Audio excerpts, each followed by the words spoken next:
Look, guys, concerning the whole thing about federal agents kidnapping people and unconstitutionally detaining them, look, guys, some of us have been saying that this has been a long time coming, that they've already kind of been doing a version of this and it's just now rising to the surface. I can't help but be mad at both conservatives and liberals about this because it shows just how fucked up both sides are. Conservatives are fucked up because for the longest time, those gun-toting, gun-hoarding people who I can respect their arguments say that, hey, we're keeping a bunch of guns in case the government comes tyrannical, and then, we'll treat the tyrannical government like it was Soviet Russia or the British Redcoats. And the thing is that they've mostly just kind of sat by, and they've only waved their guns at people whenever they wanted a haircut, which I don't blame them for protesting like that. I don't hate the conservatives and the right-wingers for protesting. I understand that the economy is very important, and if the economy doesn't get back on track soon, we could actually have a lot of fallout from people being impoverished and desperate and depressed and starving and stuff like that. So the conservatives, I don't blame them for protesting. What I blame them for is that they think that they can protest like that over something that actually doesn't directly hurt them as bad as some other things, which is okay by me, but then they automatically assume that every person on the left who protests about something is just full of shit and needs to bow down and take it. It's like, no, I'm sorry. If you think that you can spit in a cop's face and point a gun at a police officer because you need a haircut, but then Black Lives Matters are out there holding signs because people are getting shot, then no, that's not right. That shows that you are fucked up. Now, I'm not one of those people who just totally dismisses what the right wing says either. I do kind of wonder if this whole thing about the coronavirus is being used to seize power, if it's being used to destroy businesses, to destroy our nation. And, to me, that's very important. That's very serious. And for all I know, they could be taking those old people to the hospital and saying they have the coronavirus, whether they actually do or not. It may not be what kills them, but whether they do or not, and then they basically kill them, and that they're just trying to kill the old people. At that point, then the people who blindly followed the government, many of them on the left, about the coronavirus, they're just as guilty of killing grandma as they say anybody who isn't wearing a mask or trying to open up the schools or isn't putting on enough hand sanitizer. But the thing is that getting back on track, the thing that's kind of showed me what's wrong with both the left wing and the right wing is that they only pay attention to the symptoms of tyranny when somebody that they don't like is elected. As long as somebody that they like is elected, he can, and it may not be the president himself, but it's probably just the kingmakers who have all the presidents in their back pocket more than it is a Republican or a Democrat. But the thing is that, the left bitched about George Bush going to war, which now in hindsight, I actually have more respect for that argument, but I had lost respect for a lot of people who were Obama supporters who had previously screamed at Bush about the war. But when Obama gave us 8 more years of George Bush's, Dick Cheney's foreign policy, they were silent. And then to cover up the fact that they had compromised their morals about being anti-war, they suddenly started accusing everybody who criticized Obama of being racist. That's what I really think it was about. Yes, there were people who hated Obama because they were racist. Fuck those people. But there were also people who point out, it's like, hey, guys, whether it's Obama's fault or not, under the Obama administration, the police are getting even more militarized. The NSA is continuing to get bigger. And we're getting 8 more years of George Bush's policy. Are the liberals just ignoring that because he's their president, because he's a black president? Is it that important that the president's black, that, stuff happens that breaks all of your rules? Now, I personally don't hate Obama. I thought that he and his family were very classy, and that maybe in hindsight he was a better leader than we gave him credit for. But the principle stands in the fact that the people who complain, and they say, they screamed about George Bush doing it, but then, they no longer talk about it whenever it happens under Obama. And again, and this is kind of getting off track, I'm the kind of person who's a bit of a conspiracy theorist because I ask myself, where does this start being the president's fault and where does this stop being the president's fault? Because we know the president has limited power by design, and we also know that moneyed interests and corrupt people are probably the real powers behind the throne. Even if the president wears the crown, there's a whole bunch of other people who hold the jewels. So, whenever my parents hated Bill Clinton, I understood why they hated Bill Clinton, but at the same time, I felt like that they were putting too much emphasis on the president that was the face of the party that they didn't like. So to me, it almost seems like that the president is a mascot for people to either put a disproportionate amount of love or a disproportionate amount of hate and not pay attention to the person pulling the strings. So this is what I'm getting back to. Again, I have to explain everything. I have the mind. I have a very feminine mind. Everything's a spider web that's connected because life is complicated like that. You can't compartmentalize the truth. The thing is that concerning federal troopers trying to, in unmarked vehicles, unmarked vans, military gear, looking like something out of one of those dystopian first-person shooters on the Xbox, are kidnapping people unconstitutionally and detaining them. And this is leading to a bit of a power struggle between the state government and the federal government. The thing is that what we have with that, it's showing to me what's wrong with both liberals and conservatives and how they're taking it. Liberals act like this just started under Trump.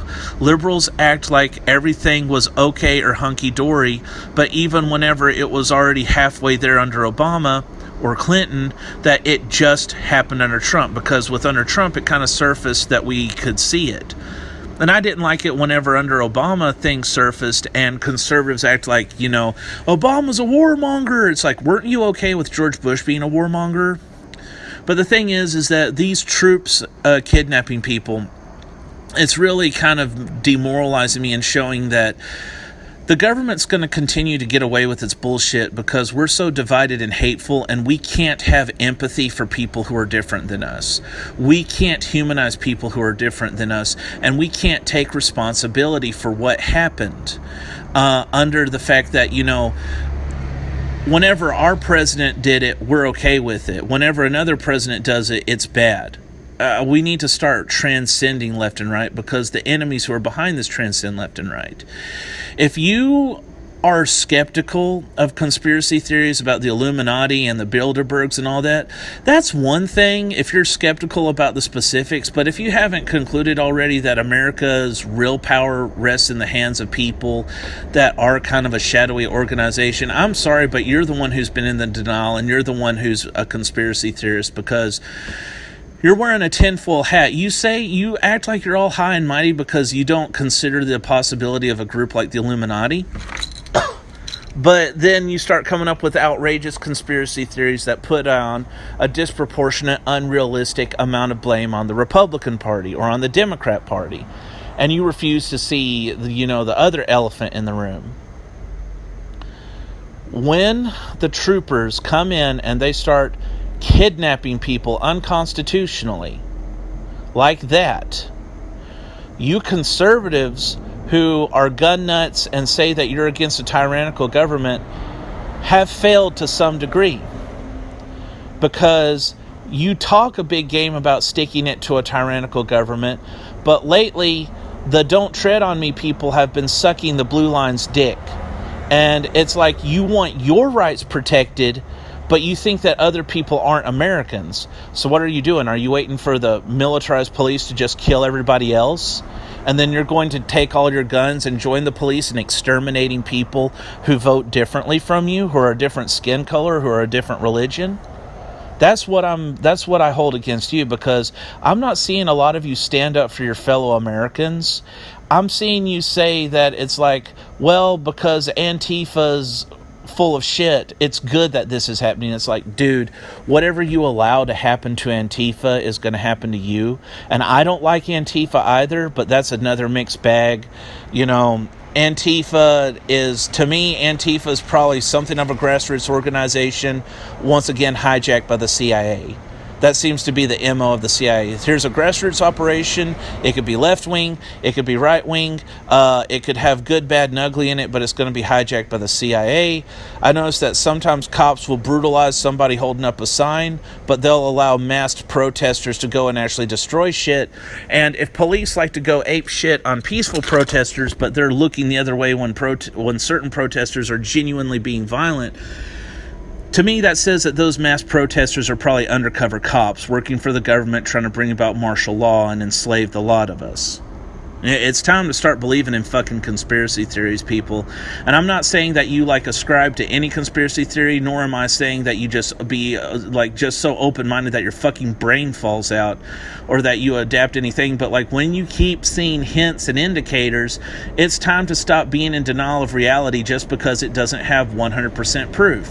Because if you want reality to give you 100% proof on everything, I'm sorry, but people who live by just a reasonable amount of faith are going to be more in touch with reality than you are, because you'll constantly be moving the goalpost and you'll constantly be in denial. Now here's the thing. I understand if some of the right-wing crowd, if some of the gun owner crowd is reluctant to stand up for Antifa because Antifa seems to have some extremist and Marxist elements. But the problem with the right wing is that they think that all protesters are rioters, and they think that all protesters are Marxists or far leftists. You right-wingers have the same problem with protest and the First Amendment that the left wing has with the Second Amendment, with guns. The left wing sometimes sees guns as something that they don't care about, they don't think they need it, and anybody who's interested in it is a juvenile troublemaker that's not to be trusted, and it's probably good if we take away the freedom that they care about. Meanwhile, conservatives kind of feel that protest is something that they don't need, and that it's generally something monopolized by the left, and that anybody who protests is just a stupid left-wing troublemaker, unless, of course, they're protesting about the 10 Commandments getting taken down or abortion. And I'm against abortion too, so I'm not this complete left-winger, but you need to stop assuming that everybody who speaks out against injustice is a Marxist. You need to stop thinking that there are people that you don't know about that could actually even be conservative, but they've been rejected by you. And they're probably closer to being an actual conservative than you are, but you're too busy being around a bunch of hateful rednecks to actually see that, hey, this thing that you described as liberal used to be something that conservatives stand for. But you hate them because of the culture war. That's how they keep us divided. It's time for people to start transcending things. No, you don't go along with any protest, and no, you don't go along with a riot, but whenever they start making sense, start talking to them and then help them weed out probably government agents trying to infiltrate. So just to sum up what has disappointed me, just like with Donald Trump getting elected, showing the hypocrisy of both sides, every president to me has shown the hypocrisy of Americans at large, based on political tribalism, partisanship, if you will. And just to reiterate, what's wrong with America, based on the gut check that is the government kidnapping people in unmarked vans? One, liberals think this just started with Trump, and they're acting like it's just Trump, and that Trump, because Trump pisses off their feelings. People who hated Obama said they hated him because of the tyrannical things that happened under his watch, but I don't think he was really in power, just like I don't think Trump is in power. The elites who own both political parties are getting their way. This did not just start with Trump, liberals, just like a lot of problems that conservatives complain about under Obama did not start with Obama. So the thing is, liberals, is that you're actually making things worse when you just make this about Trump. And you're making things worse when you demand that anybody who fights for social justice, true social justice, has to be a Marxist. Being woke is good. Being far left blue-pilled woke or being far right red-pilled woke is not good. That's why I say being awake. But the thing is, conservatives, is that you've kind of failed on seeing things truthfully too.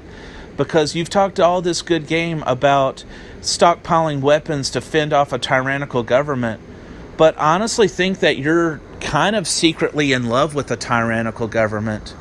You're always for the military ruining other people's lives. You're okay with the police ruining other people's lives. You're okay with them passing laws that screw over mom and pop stores because you favor big corporations. I'm sorry, but until you actually start using your guns to stand up for your fellow Americans, ones that are different from you, I'm not going to believe that you're anti-tyranny. I'm going to believe that you just want the guns to kill people that you hate and that you'll never use them against a tyrannical government. You have something to prove. Over and out.